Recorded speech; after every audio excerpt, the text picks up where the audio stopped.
So picture this. It is 1937, and Humphrey Bogart steps up to a CBS radio microphone. Right. But, he doesn't pull out a snub-nosed revolver or light a cigarette in some smoky neon-lit diner. He pulls a broadsword. Yeah, it is wild to think about. It really is. Today, we are unlocking this amazing, forgotten audio vault to hear a Hollywood gangster actor transform into Shakespeare's most violently unhinged medieval rebel. So, welcome to the deep dive. Thanks for having me. Our mission today is to explore a really remarkable piece of preserved audio history, one that takes this sprawling, bloody epic and just, compresses it into a single hour of live broadcasting. It honestly remains one of the most fascinating artifacts of early American broadcasting, period. Yeah. I mean, this was the Columbia Shakespearean Cycle. Which was a massive deal, right? Oh, absolutely. It was this highly ambitious summer series where the CBS network basically recruited the biggest names in Hollywood to perform live audio adaptations of William Shakespeare. And when we say ambitious, we are talking about taking William Shakespeare's Henry IV, specifically both Part 1 and Part 2. Right, both of them. Which, if you were to buy a ticket to see those plays back-to-back in a theater today, you'd be sitting there for what, 5 or 6 hours? At least, easily. Yeah. And CBS handed this material to a director named Brewster Morgan and just said, give us the whole story of a kingdom at war, the rebellion, the tavern brawls, and do it in 60 minutes. Which is just an astonishing feat of narrative compression. I mean, it's almost impossible to think about. Right. But to fully grasp why this broadcast matters, we really have to look at the cast they assembled for this 1-hour sprint. Right. You have Walter Huston, who was, one of the most commanding, authoritative voices in early cinema playing King Henry. Oh, yeah. And then Brian Aherne, a brilliant stage actor, as Prince Hal. Walter Connolly steps into the monumental role of Sir John Falstaff. And then there's the casting choice that still makes historians kind of do a double take. Humphrey Bogart playing Harry Percy. Yeah. Better known as Hotspur. The fiery, volatile, borderline psychopathic Shakespearean warlord. Courtesy of a loan from Warner Brothers, actually. Wow. Yeah. Hearing Bogart deliver Elizabethan verse, I mean, this is years before Casablanca, before he became Sam Spade in The Maltese Falcon. Right, before Rick Blaine. Exactly. It is entirely jarring at first. Oh. In 1937, Bogart was mostly known for playing hardened criminals. Yeah. Thugs, basically. Yeah, the heavy. Right. And yet, when you listen closely to the raw, aggressive energy he brings to the microphone, you begin to understand exactly why he was cast. Okay, let's unpack this. Because how do you take one of the most complex stories of political backstabbing, intense family drama, and, well, surprisingly hilarious comedy, put it on live radio with the cast of movie stars, and actually make it work? It's a great question. And for anyone listening right now, you really do not need to be a Shakespeare scholar to follow along. We are going to decode the political mechanics, the toxic family dynamics, and the psychological warfare of this play. Giving you a perfect shortcut to understanding a classic, really. Exactly. All through the lens of a 1937 radio studio. So to set the stage properly, we need to understand the cultural footprint of radio in the late 1930s. The major networks were locked in this fierce competition to prove that radio was, more than just soap operas and jazz bands. Right. It was the Great Depression. Exactly. And the world was watching the rumblings of what would become the Second World War in Europe. American networks felt this mandate to elevate the masses, to bring high culture directly into American living rooms. And they broadcast this live from the Music Box Theater in Hollywood. Live studio audience, full orchestra. Actors standing in front of those massive, heavy ribbon microphones. But, I have to look at the sheer logistics of adapting a 6-hour story into a 1-hour broadcast. It's daunting. If someone pitched me a deep dive where they take 2 entire seasons of a dense, prestige television drama, say Succession or Game of Thrones. Oh, yeah. And they promise to recap all the betrayals, all the character arcs, the massive battles in 60 minutes, I would assume it's a recipe for disaster. You'd think so, yeah. You usually just get a hollow highlight reel. Is it even possible to capture the nuance, or are we just getting the highlight reel here? How did CBS avoid that trap? Well, it requires an entirely different approach to storytelling, one that relies specifically on the tools of the auditory medium. Brewster Morgan, the director, recognized that you cannot just perform the play faster. Right, everyone's talking like auctioneers. Exactly, you have to rebuild it for the ear. So, to bridge the massive gaps in time and geography that he had to cut, he utilized a narrator, played by the distinguished actor Conway Turrell. Okay, so instead of watching an army march for 20 minutes, the narrator simply tells you they marched, and suddenly you were in the next scene. Precisely. The narrator becomes the structural skeleton of the adaptation, and complementing that narration is the live orchestra, conducted by Victor Bay. Music is so huge in old radio. Oh, it's everything. In radio, music serves as the set design and the lighting. A specific sweeping swell of strings can transport the listener from a quiet, muddy tavern in London directly to a freezing battlefield in Scotland in 3 seconds. So the music dictates the emotional geography. Yes. It forces the listener to do the heavy lifting of building the visual world in their own head.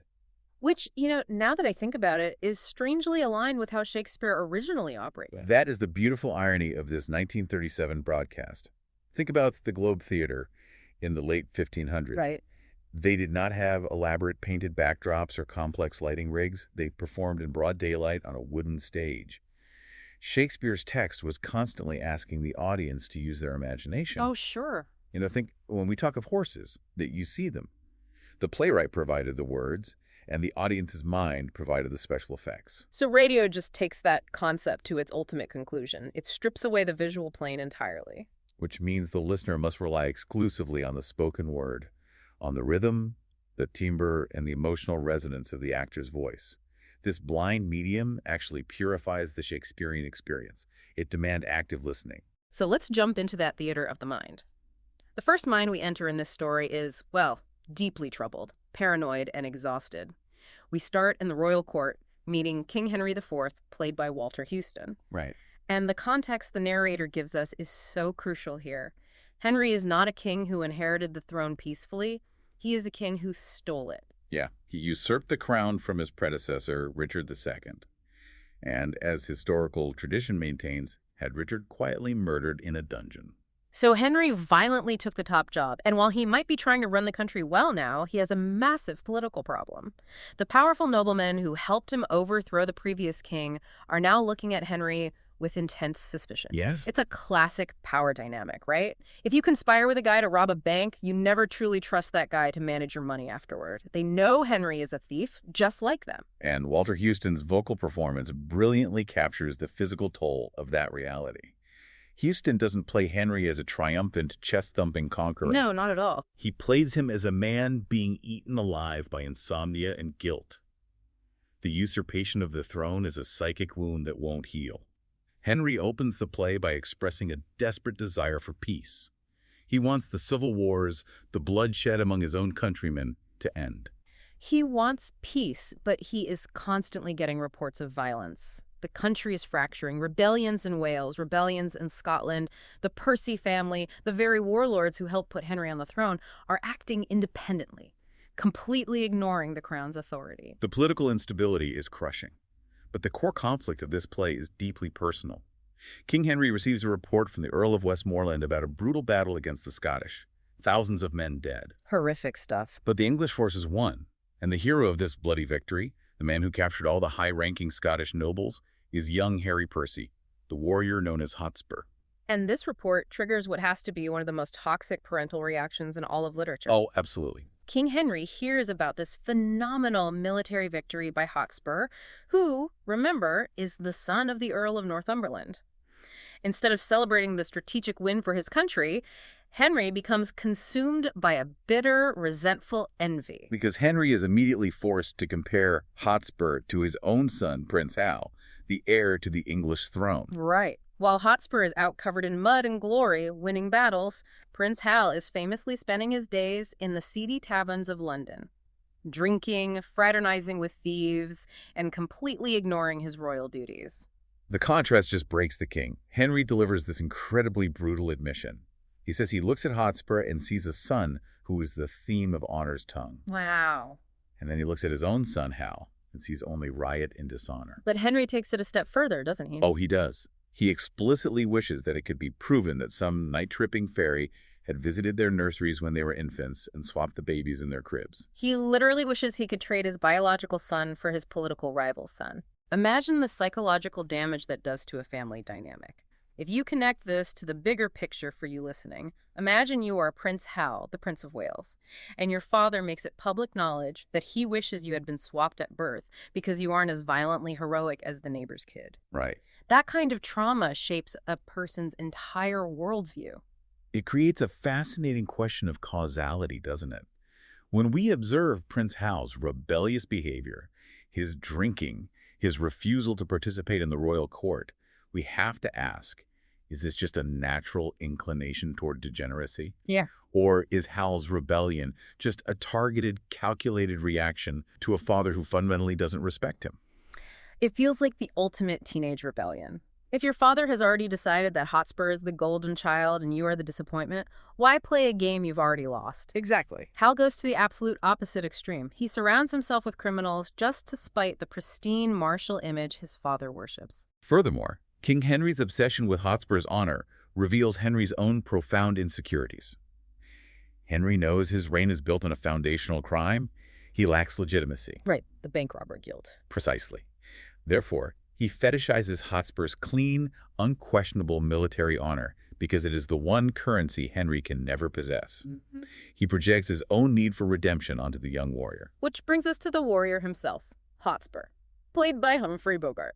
Now, for a modern audience, you really have to entirely scrub your brain of the smooth, cynical, trenchcoat-wearing Bogart. Oh, completely. The Bogart of this 1937 broadcast is a live wire. He is turbulent, headstrong, and entirely driven by unchecked aggressive instinct. It is a jarring performance, but a historically vital one. Bogart was a contract player at Warner Brothers, frequently cast as the heavy, the mobster, the man of violence. Right. When Brewster Morgan cast him as Hotspur, he was tapping into that exact marginalized, violent energy. Hotspur is a man of action who is fundamentally unsuited for the delicate, deceptive, highly verbal politics of the royal court. We see that friction immediately in the inciting incident of the rebellion. Hotspur has just won this massive battle. He holds a group of high-value Scottish prisoners, and King Henry sends a messenger demanding that Hotspur hand those prisoners over to the state. Which, under feudal law, is standard practice. The king claims the spoils of war. But Hotspur flat out refuses. He sets the condition. He tells the king, I will only give you these prisoners if you pay the ransom to free my brother-in-law, Mortimer, who was captured in a completely different battle. And King Henry coldly refuses that condition. Yeah. Mortimer possesses a legitimate, direct blood claim to the English throne, a claim arguably stronger than Henry's own. Oh, wow. So from Henry's pragmatic perspective, leaving Mortimer to rot in captivity is just excellent statecraft. This creates an immediate standoff. Hotspur is summoned to the royal court to explain his insubordination. And this is where Bogart gets to deliver one of the most vivid, visceral monologues in the play. He explains that he didn't technically deny the king the prisoners. It's just that the king's messenger showed up at the absolute worst possible moment. The famous Popinjay speech. The language Shakespeare uses here is extraordinary in its sensory detail. I'd love for us to break down the mechanics of this scene because it perfectly illustrates the cultural chasm between the battlefield and the court. Oh, please do, because the imagery of the blood versus the perfume is just striking. So Hotspur explains that the battle had just ended. He's dehydrated from rage.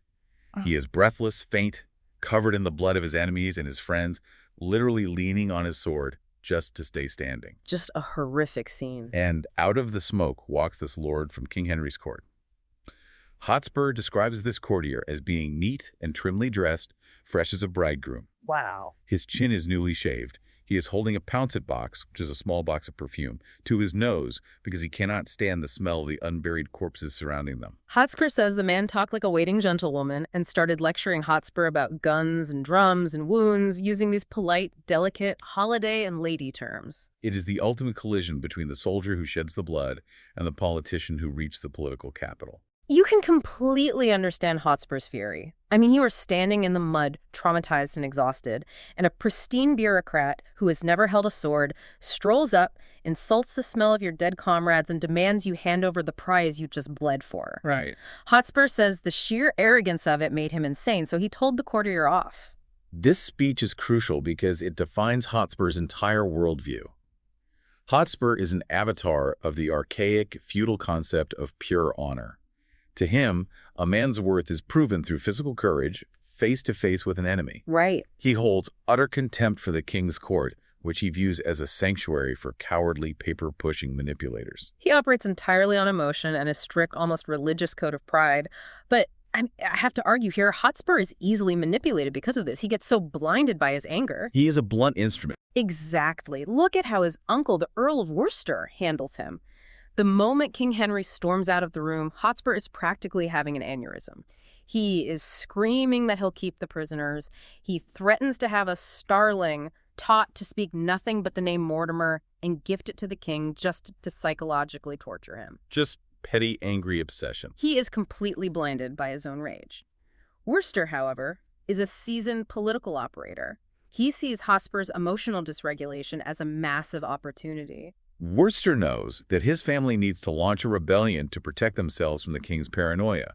So, while Hotspur is ranting about his wounded pride, Worcester calmly steps in and reels him into a massive treasonous conspiracy. Just strings him right along. Worcester suggests they align with the Scottish forces, the Archbishop of York, and overthrow the government.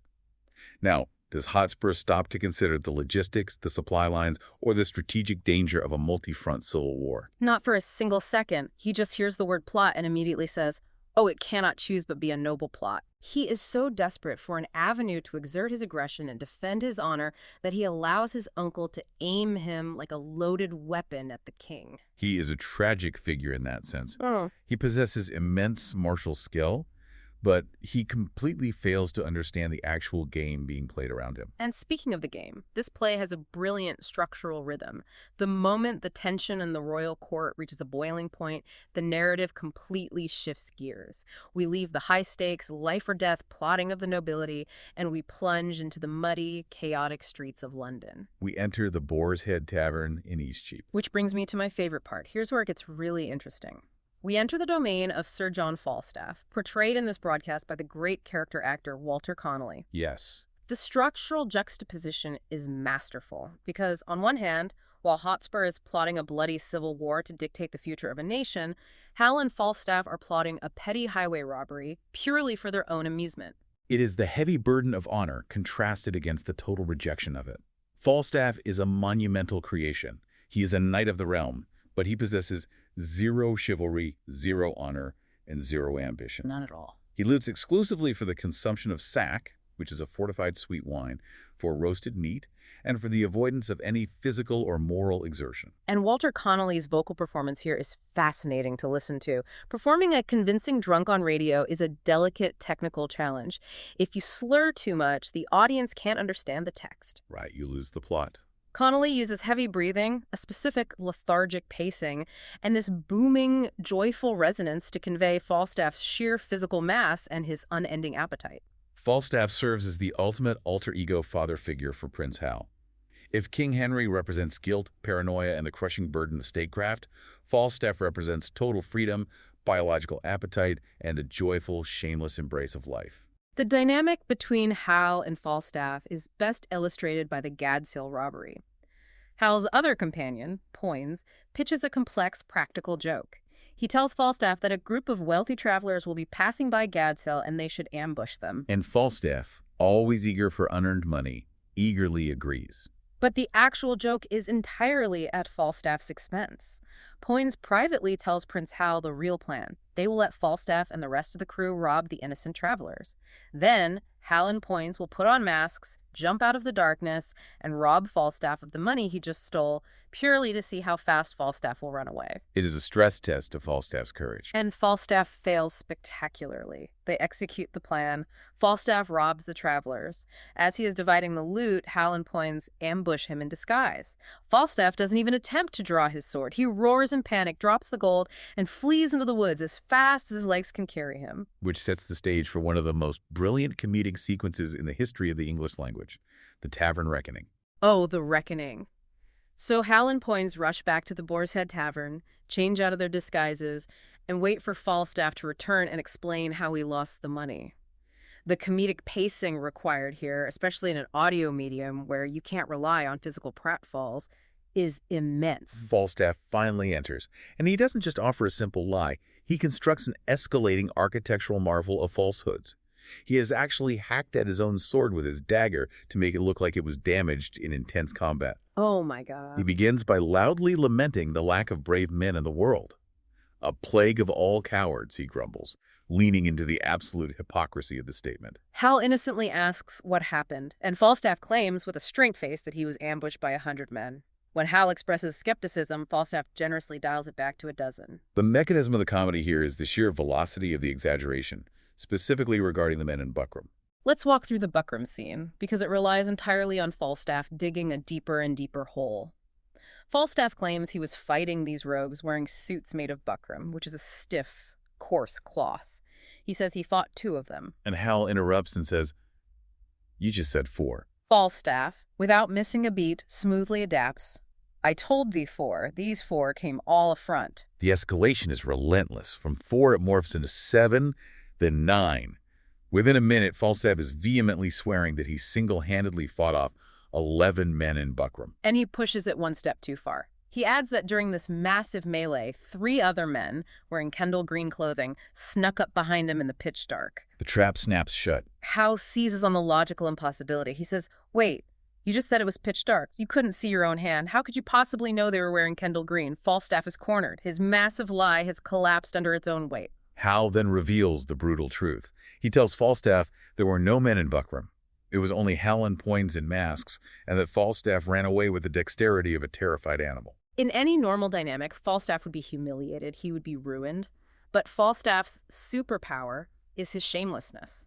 Hal demands to know how Falstaff will possibly excuse himself from this open and apparent shame. And Falstaff executes a rhetorical pivot that is nothing short of majestic. He looks at the prince and says, "By the Lord, I knew ye as well as he that made you." That's so good. He claims he knew it was Hal the entire time. He argues that it was his deep instinctual loyalty to the royal bloodline that prevented him from fighting back. "Was it for me to kill the heir apparent?" he asks. "I'm a coward on instinct." It is a breathtaking evasion. He uses language the way a martial artist uses a shield, deflecting the attack and turning it into a demonstration of his own supposed loyalty. This is why audiences and why Prince Hal are so drawn to Falstaff. He is deeply corrupt, but his vitality is infectious. He offers Hal a sanctuary from judgment. The royal court demands perfection, duty, and sacrifice. Falstaff demands nothing but another round of drinks. And the profound emptiness of Falstaff's lifestyle is subtly highlighted at the end of the scene. The sheriff arrives, searching for the stolen money. Falstaff hides behind an arras, a large tapestry, and immediately falls into a deep, snoring sleep, completely unbothered by the threat of the law. Which is crazy. Hal searches the sleeping Falstaff's pockets, looking for the stolen gold. Instead, he finds a tavern receipt. And the accounting on this receipt perfectly summarizes Falstaff's existence. It does. It lists charges for a capon, sauce, gallons of sack, anchovies, more sack, and at the very bottom, 1 halfpenny worth of bread. Hal's reaction, oh, monstrous, but 1 halfpenny worth of bread to this intolerable deal of sack. It is a moment of clarity. He recognizes that Falstaff is an ocean of indulgence supported by an invisible fraction of actual substance. And that realization coincides with the real world crashing through the tavern doors. The rebellion is mobilizing. The fun and games are over. King Henry summons Prince Hal back to the royal court. This brings us to the pivotal psychological pivot of the story, the royal reckoning. Walter Huston's delivery shifts from weariness to severe, cutting disappointment. The king formally reprimands Hal, accusing him of losing his place in the council and ruining the expectations of his youth. The king uses history as a weapon here. He explicitly compares Hal to the murdered King Richard II. He explains that Richard spent all his time mingling with commoners, making his presence cheap, until the public grew sick of him. Right. The king warns Hal that by hanging out in taverns, he is stripping away the necessary mystique of royalty. And then the king deploys the ultimate insult. He weaponizes Hotspur. He tells his son that Hotspur, a rebel, acts more like a king than Hal ever has, and that Hotspur has more right to the throne simply by virtue of his commanding presence. It is a devastating psychological strike, but this is where the genius of the play and the complexity of Brian Aherne's performance truly shines. Hal does not crumble. He doesn't offer an emotional apology. Instead, he reveals a terrifyingly cold, calculated political strategy. He makes a vow to his father. Yes, this chilling political promise. He tells his father that he will use Hotspur as his proxy. He vows to wash away his own shame using Hotspur's blood, letting Hotspur do the hard work of gaining glory just so Hal can steal it. It is a breathtakingly cynical calculation. It fundamentally rewrites our understanding of Hal's entire adolescence. Let's use a modern analogy to explain the mechanics of what Hal is doing. Think of a video game where you have to spend hundreds of hours grinding to earn experience points and level up. Okay, I like this. Hal is essentially letting Hotspur do all the grinding. He lets Hotspur fight the battles, suffer the wounds, and accrue all this massive reputation, this honor. Hotspur is just a battery storing up political capital. Hal's strategy has been to lower everyone's expectations by acting like a degenerate, so that when he finally unplugs that battery, when he kills Hotspur, he absorbs all of that accrued honor in a single miraculous afternoon. It suggests that Hal's time in the tavern wasn't just a youthful rebellion. It was a carefully managed public relations campaign. He is orchestrating his own redemption arc. With the strategy set, the royal army marches to Shrewsbury to face the rebel forces. And right before the battle commences, we get a masterclass in the destructive nature of political paranoia. King Henry sends a peace offering to the rebel camp. He negotiates with Hotspur's uncle, the Earl of Worcester. The king offers a legitimate off-ramp. He tells Worcester that if the rebels lay down their arms, they will receive grace and love and an absolute pardon. The king knows a battle is a massive risk, and he is genuinely offering a way out. However, Worcester is a product of the same cynical, treacherous environment that created King Henry. Worcester understands a fundamental political truth. A king might forgive the young, impulsive Hotspur, but a king will never, ever truly forgive the older strategist who orchestrated the treason. Worcester realizes that even if they accept the pardon, they will live the rest of their lives under the king's suspicion. The king will simply wait for a quiet opportunity to execute them. So, Worcester makes a catastrophic, unforgivable choice. He returns to the rebel camp, and instead of delivering the king's offer of peace, he lies. It is a calculated manipulation of Hotspur's psychological vulnerability. I compare this to a corporate environment. Imagine two massive departments are on the verge of a vicious, company-destroying internal war. The CEO steps in and offers a compromise that saves everyone's jobs. Right. But the middle manager tasked with delivering this peace treaty realizes that if the conflict ends, his specific position will eventually be eliminated in the restructuring. So to protect his own paycheck, he goes back to his department, buries the peace deal, tells his team the CEO insulted them, and intentionally triggers corporate warfare. That is precisely the mechanism of Worcester's betrayal. When Hotspur asks for the king's message, Worcester claims the king called them rebels and traitors and has challenged them to immediate battle. Worcester weaponizes Hotspur's fragile pride, and it works perfectly. Hotspur's rage is instantly ignited, the trumpet sound, and the Battle of Shrewsbury begins. And in a radio production, a battle scene is entirely reliant on Foley artistry and vocal exertion. You hear the clashing of metal, the shouts, the pounding of hooves, all orchestrated to create a chaotic auditory landscape that funnels down into one specific, intimate encounter. The climactic duel. The meeting of the two Harrys. Bogart's Hotspur against Aherne's Prince Hal. They meet amidst the smoke and the noise, and Prince Hal delivers a line that defines the political reality of the kingdom. Two stars keep not their motion in one sphere, nor can one England brook a double reign of Harry Percy and the Prince of Wales. It is the brutal mathematics of power. The ecosystem cannot support both of their destinies. They fight, and Prince Hal, the young man who supposedly wasted his life drinking in Eastcheap, systematically dismantles the greatest warrior in England. He strikes Hotspur down. Hotspur's dying words are incredibly revealing. He does not weep for the loss of his life. He weeps for the loss of his reputation. He says, "O Harry, thou hast robbed me of my youth. I better brook the loss of brittle life than those proud titles thou hast won of me." Honor was the only currency Hotspur ever valued. In his final breath, he realizes his account has been drained. Hal has harvested him, just as he promised his father he would. Hal looks at the body and remarks, "Ill-leaved ambition, how much art thou shrunk?" The physical rebellion is broken at Shrewsbury, but the toll it takes on the state and on the physical body of King Henry IV is irreversible. Which transitions us to the final haunting sequence of this broadcast. The civil conflict grinds on, and King Henry's health completely collapses under the weight of his guilt and paranoia. He falls into a severe illness. The scene in the royal bedchamber is a pinnacle of dramatic tension. The king is lying in a deep, seemingly lifeless sleep. Resting on a pillow beside him is the physical manifestation of all his anxiety, the crown of England. Prince Hal enters the quiet room. He observes his father's motionless body and genuinely believes the king has died. Hal approaches the crown and delivers a sorrowful monologue, speaking to the object itself. He calls it a golden care that has divorced so many English kings from their sleep. Assuming he is now the sovereign, Hal takes the crown from the pillow, places it on his own head, and walks into the next room. A profoundly dangerous assumption. Because King Henry is not dead.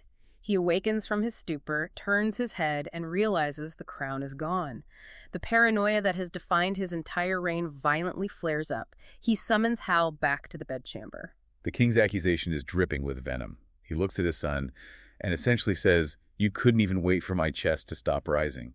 He accuses Hal of being so hungry for power that he is measuring his own father's grave. Henry says, "Thy life did manifest, thou lovest me not, and thou wilt have me die assured of it." It's the tragic culmination of a relationship built on distrust. Henry stole the crown, so his default assumption is that his son is stealing it from him. Hal is forced to defend himself, and his response is a masterpiece of rhetorical dexterity. Hal drops to his knees. He doesn't just apologize. He constructs a poetic defense that completely reframes his actions. He claims that when he saw his father dead, the sight of the crown struck his heart cold. He tells his father, "I put it on my head to try with it, as with an enemy that had before my face murdered my father." He brilliantly personifies the gold crown as a physical assassin. He claims he was wrestling with the object that destroyed his father's health, not celebrating his own ascension. Is he telling the truth? Or is he just utilizing his incredible talent for language to manipulate an old man? The text leaves it ambiguous, but the effect is undeniable. It completely disarms King Henry. It allows the father and son to finally reconcile, and it prompts King Henry to impart his final, most honest piece of political wisdom. Henry strips away the royal propaganda. He confesses to his son, "God knows, my son, by what bypaths and indirect crooked ways I met this crown." He admits that this entire reign has been noisy and unstable because everyone knew he snatched the power with a boisterous hand. But he offers Hal a profound reassurance. The stain of usurpation dies with Henry, because while Henry acquired the crown through treason, Hal will acquire it through lawful inheritance. The transition of power sanitizes the authority. The king passes away. Prince Hal is officially crowned King Henry V. And this leads us to the narrative climax, the moment that tests everything Hal has become. The coronation procession. We shift our focus one final time back to the chaotic, joyful presence of Sir John Falstaff. Falstaff receives the news that his old drinking buddy, his sweet boy Hal, is now the King of England. Falstaff's reaction is explosive. He believes he has won the lottery. He literally shouts that the laws of England are now at his commandment. He envisions an era where theft is legalized and indulgence is state-sponsored. He rushes to London. He pushes his way to the absolute front of the cheering crowds, eagerly awaiting the coronation procession. He is completely intoxicated by the anticipation of unimaginable power. He sees the young king approaching, draped in the majesty of the state, and Falstaff calls out to him, expecting a warm embrace. "God save thy grace, King Hal, my royal Hal." The response he receives from the new king is one of the most chilling, meticulously calculated moments in Shakespeare. King Henry V stops. He looks down at the man who served as his surrogate father, his companion in 100 tavern adventures, and he delivers a single, freezing sentence. "I know thee not, old man. Fall to thy prayers." He publicly, surgically severs the relationship.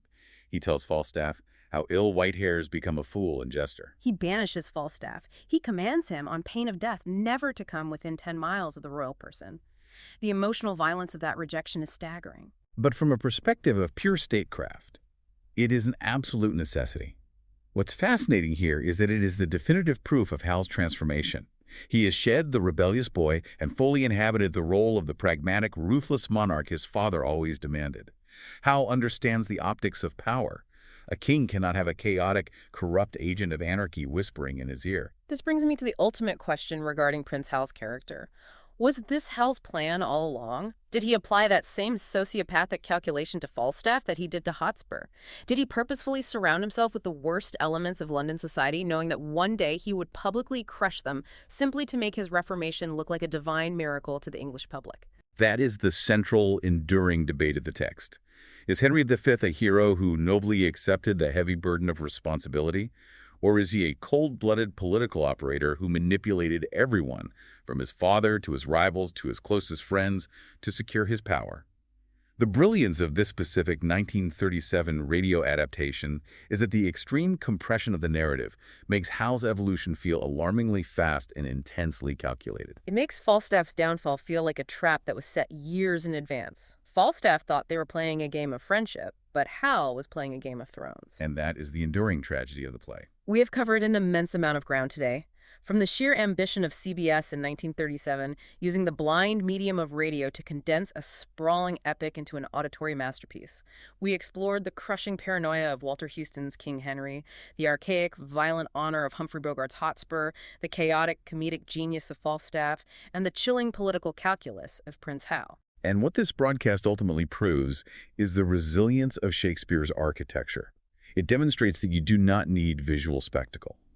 The pure spoken word delivered by master actors transcends the need for visuals, bringing 400-year-old characters vividly to life in our own imaginations. Nearly 90 years later, this remarkable broadcast reminds us that great stories and great performances never truly grow old. So what does this all mean for you? Think about Prince Hal's education. We assume the best training for leadership happens in boardrooms or tassels. But did Hal actually learn more about ruling a kingdom, managing people, and understanding human nature from the thieves, liars, and drunkards in an Eastcheap tavern than he ever did from the nobles at court? It is something to mull over. Thank you for joining us on this deep dive. Seek out the archives, find this recording, and experience the magic of Bogart's Hotspur for yourself. Until next time, keep listening.